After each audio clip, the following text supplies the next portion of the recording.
மாண்புமிகு அமைச்சர் அவர்கள். மாண்புமிகு பேரவைத் தலைவர்களே, மாண்புமிகு முதலமைச்சர் உள்ளாட்சித்துறை அமைச்சராக இருந்தபோதுதான் ஜப்பான் பன்னாட்டு நிறுவனத்தோடு ஒப்பந்தம் செய்து ஒகேனக்கல் கூட்டு குடிநீர் திட்டம் முதல் திட்டத்தை நம்முடைய தளபதி அவர்கள் துவங்கி வைத்து தலைவர் கலைஞர் அவர்கள் இதை துவக்கி வைத்தார்கள். அப்படி வருகிற போது தருமபுரி மாவட்டம், கிருஷ்ணகிரி மாவட்டம், 2 மாவட்டங்களுக்கும் தேவையான குடிநீர் வழங்கப்பட்டு வந்தது. ஆனால் 120 MLD என்ற அளவிலே தான் அந்த குடிநீர் வழங்கப்பட்டு வந்தது. அந்த குடிநீர் திட்டத்தினுடைய மதிப்பு எப்படி என்று சொன்னால் 2030ஆம் ஆண்டு 130 MLD தண்ணீர் கொடுக்க வேண்டும் என்பதுதான் அந்த திட்டம். ஆனால் இப்போதே அந்த 130 MLDக்கு மேலாக கொடுத்தும் கூட பல கிராமங்களுக்கு குடிநீர் பற்றாக்குறையாக இருக்கிற காரணத்தால் மாண்புமிகு முதலமைச்சர் அவர்கள் கிருஷ்ணகிரி, தருமபுரி சென்றிருந்த போது அங்கே இருக்கிற பொதுமக்களுடைய கோரிக்கை ஏற்று மீண்டும் ஒகேனக்கல் கூட்டு குடிநீர் திட்டம் 2வது திட்டத்தை கிட்டத்தட்ட 8000 கோடி ரூபாய் செலவிலே மாண்புமிகு முதலமைச்சர் அவர்கள் அறிவித்தார்கள். விரிவான திட்ட அறிக்கையெல்லாம் தயாரிக்கப்பட்டு விட்டது. நிதிக்காக ஜைகா நிறுவனத்தோடு ஒப்பந்தம் செய்த போது ஜூன் மாதம் அந்த நிதியை தருவதாக சொல்லியிருக்கிறார்கள். எனவே இந்த ஜூன் மாத நிதி வந்தவுடன் உடனடியாக அந்த திட்டம் துவக்கப்படுவதற்கு அனைத்து ஏற்பாடுகளும் தயார் நிலையில் இருக்கிறது.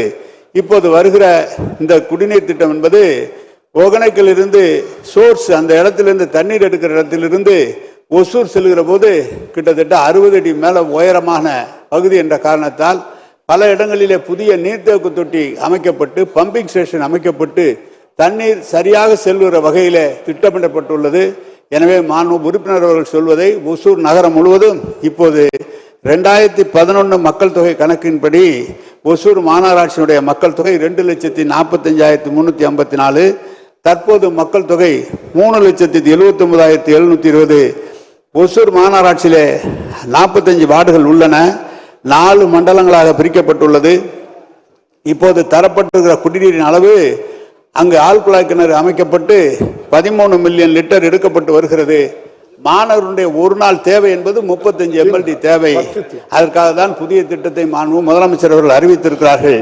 எனவே விரைவில் அந்த திட்டம் துவங்கப்பட்டு முழுமையாக ஒசூர் மாநகராட்சி முழுவதுமாக குடிநீர் தங்குதடையின்றி வழங்கப்படும் என்பதை தெரிவித்துக் கொள்கிறேன். மாண்புமிகு உறுப்பினர் ஒய் பிரகாஷ்.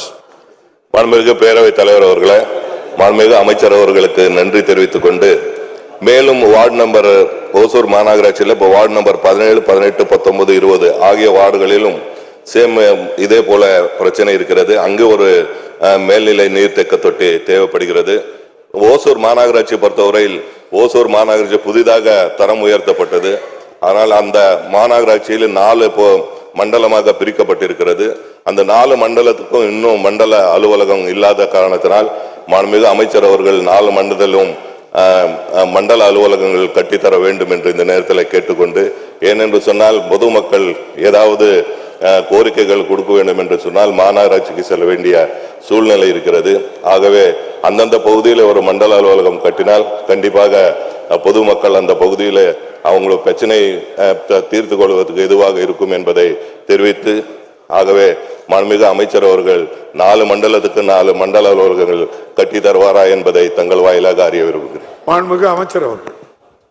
மாண்புமிகு பேரவைத் தலைவர்களே, மாண்புமிகு நம்ம தமிழக முதல்வர் பொறுப்பேற்ற பிறகு ஒசூர் மாநகராட்சி கிட்டத்தட்ட 1500 கோடி ரூபாய் செலவிலே பல்வேறு வளர்ச்சி திட்டங்களை நம்முடைய முதலமைச்சர் அறிவித்திருக்கிறார்கள். இப்போது கடந்த வாரம் கூட 547 கோடி ரூபாய் செலவிலே பாதாள சாக்கடை திட்டம் அங்கு ஆரம்பிக்கப்பட்டிருக்கிறது. நான் இதை ஏன் சொல்கிறேன் என்று சொன்னால், 4 மண்டல அலுவலகங்கள் மட்டுமல்ல, உங்களுக்கு புதிய பேருந்து நிலையம் ஒன்றையும் நம்முடைய முதலமைச்சர் வழங்கியிருக்கிறார்கள். அந்த புதிய பேருந்து நிலையம் மட்டுமல்ல, மார்க்கெட் அங்கு வழங்கப்பட்டிருக்கிறது, சாலைகள் செப்பனிடப்பட்டிருக்கிறது. எனவே ஒசூரை தன்னிறைவு பெற்ற மாநகராட்சியாக உருவாக்குவதற்கு நம்முடைய முதலமைச்சர் அவர்கள் பல்வேறு நடவடிக்கைகள் எடுத்திருக்கிறார்கள். நீங்கள் இந்த மாதிரி 4 மண்டல அலுவலகம் மட்டுமல்ல, தொடர்ந்து ஒசூரினுடைய தேவையை அறிந்து நிச்சயமாக இந்த அரசு நல்ல முன்னேற்பாடுகளை செய்து தரும் என்பதை தெரிவித்துக் கொள்கிறேன். அது மட்டுமல்ல, கிருஷ்ணகிரி என்று எடுத்துக்கொண்டால் நம்முடைய முதலமைச்சர் வந்த பிறகு கிருஷ்ணகிரியிலே கூட்டு குடிநீர் திட்டம் புதிய திட்டங்களாக 21 திட்டங்கள் தொடங்கப்பட்டிருக்கிறது. அதில் 85.56 MLD தண்ணீர் வழங்கப்பட வேண்டும். இன்று 6 குடிநீர் திட்டங்கள் புதிதாக தொடங்கப்பட்டு 117 கோடி 52 லட்சம் செலவிலே புதிய கூட்டு குடிநீர் திட்டம் 6.57 MLD தருகிற வகையிலே திட்டங்கள் தீட்டப்பட்டிருக்கிறது. தொடர்ந்து கிருஷ்ணகிரி மாவட்டம் வேப்பனஹள்ளி ஒன்றியத்தைச் சேர்ந்த எண்ணெய் கொள்ளும் மற்றும் 122 ஊரக குடியிருப்புக்கான கூட்டு குடிநீர் திட்டம், கிருஷ்ணகிரி மாவட்டம் ஊத்தங்கரை பேரூராட்சி மற்றும் ஊத்தங்கரை ஊராட்சி ஒன்றியத்தைச் சேர்ந்த 50 ஊரக குடியிருப்புக்கான கூட்டு குடிநீர் திட்டம், கிருஷ்ணகிரி மாவட்டம் ஒசூர் ஒன்றியத்தைச் சேர்ந்த நாகுண்டப்பள்ளி மற்றும் 27 ஊரக குடியிருப்புக்கான கூட்டு குடிநீர் திட்டம், அதே போல கிருஷ்ணகிரி மாவட்டம் கலமங்கலம் ஊராட்சி ஒன்றியத்தைச் சேர்ந்த ராயக்கோட்டை மற்றும் 28 ஊராட்சிகளுக்கான கூட்டு குடிநீர் திட்டம், கிருஷ்ணகிரி மாவட்டம் கிருஷ்ணகிரி ஒன்றியத்தைச் சேர்ந்த வேகலக்கல்லி 39 குடியிருப்பான கூட்டு குடிநீர் திட்டம், கிருஷ்ணகிரி மாவட்டம் பருகூர் ஊராட்சி ஒன்றியத்தைச் சேர்ந்த சிகரலப்பள்ளி 143 குடியிருப்பான கூட்டு குடிநீர் திட்டம் அனைத்தையும் நம்முடைய முதலமைச்சர் அவர்கள் இந்த 3 ஆண்டு காலத்தில் நம்முடைய முதலமைச்சர் வழங்கியிருக்கிறார்கள். இந்த பணி நடந்து கொண்டிருக்கிறது, தண்ணீரும் வழங்கி கொண்டிருக்கிறோம். அதுவும் பற்றாக்குறை என்ற காரணத்தால் தான் ஒகேனக்கல் கூட்டு குடிநீர் திட்டம் 2வது திட்டம் தொடங்கப்பட்டிருக்கிறது என்பதை தெரிவித்தோம்.